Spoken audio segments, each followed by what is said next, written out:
I'm Steve Abeta. I'm animation and environment lead on Halo. I'm Shikai Wang. I'm an artist for the Halo team. And you can see here, this is Halo in action. This is more actually kind of a beginning cinematics.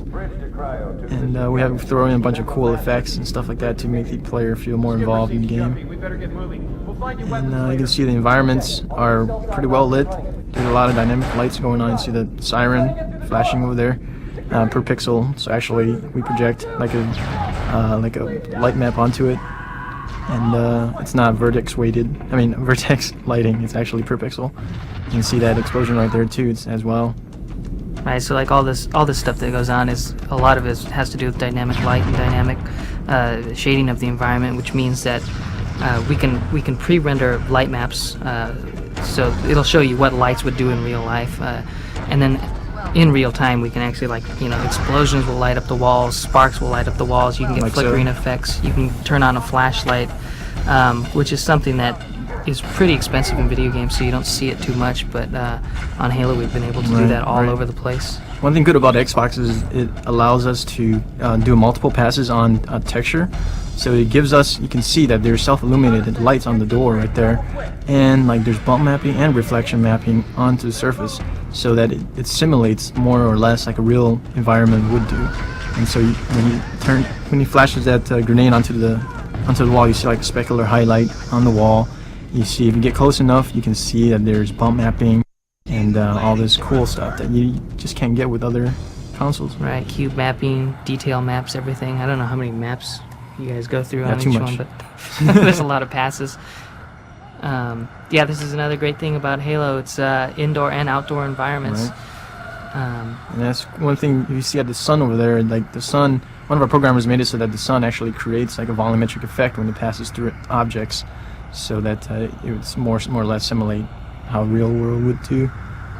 Right, and that's a good example of really special case effects that have been programmed into the game. Like he made that effect specifically for the sun. Yes. And we use it some other places too, but he also does stuff with the zoom camera, which you'll see, where there's very specific effects. We want to do something really specific, so he spent the time to do it for that one effect. So part of designing the world for Halo is we start off with what we know more or less about real environment. And Xbox definitely gives us that opportunity to make things look more realistic. So this is a more of indoor the inside technology of Halo, or on the ring of Halo. And without giving too much away of what Halo is and stuff, we try to make it look high-techy and cool, and also mysterious at the same time. Right, and one of the challenges that the environment modelers had to do is there's a human race, which you are, so we have a specific architecture for that, and then there's guys that you're fighting, and there's a specific architectural style for that. And Halo, the world that you're on, has its own look, and it was a pretty big challenge for them to be able to create all those languages, but it's pretty effective. Like, you get in any room and you know which race built that room, which is pretty cool. So here's some Covenant characters, a little firefight. You can see how they differ from yourself.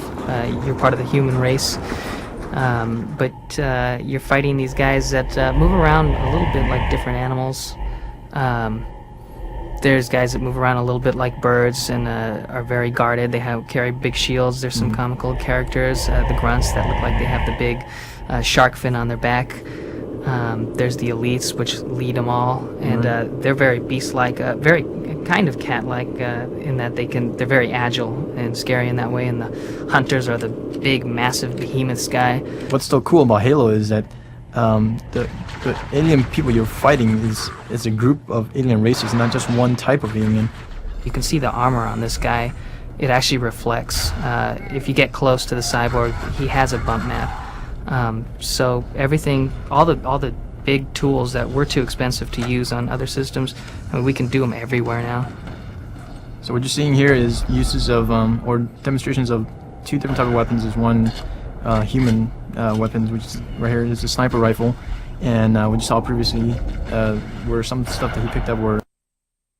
And I think one of the design philosophy that we try to do is we want to make sure that the weapons that the human use are more or less recognizable. and so that people would know how to use it, feel comfortable with it, and because we have a lot of play with the aliens weapons that we can go crazy with, so we wanted to stick with the simple rocket launcher, sniper rifles and stuff like that, and not get too crazy on the design on the human side. But when it comes to the alien side, we went all crazy with the curves and the shiny and the Fresnel effect and the purpling color and then all this cool stuff.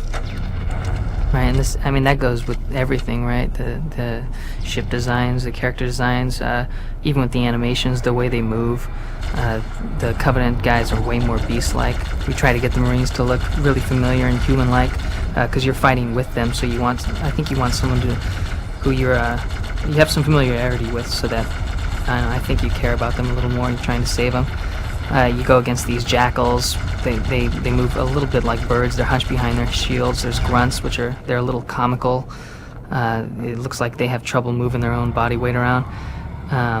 But it was really fun to be able to explore all those different styles of movement for the Covenant. Mm-hmm. So what we're seeing right here is a tank we codenamed Scorpion tank, and it's a human tank. And you can see it has 4 different treads, reacts relative to how it is on placed on the ground. So in Halo we have really realistic physics where you can go over bumps and stuff like that. These treads move relative to the terrain and things. For the Arc side Halo, it's damn cool, man.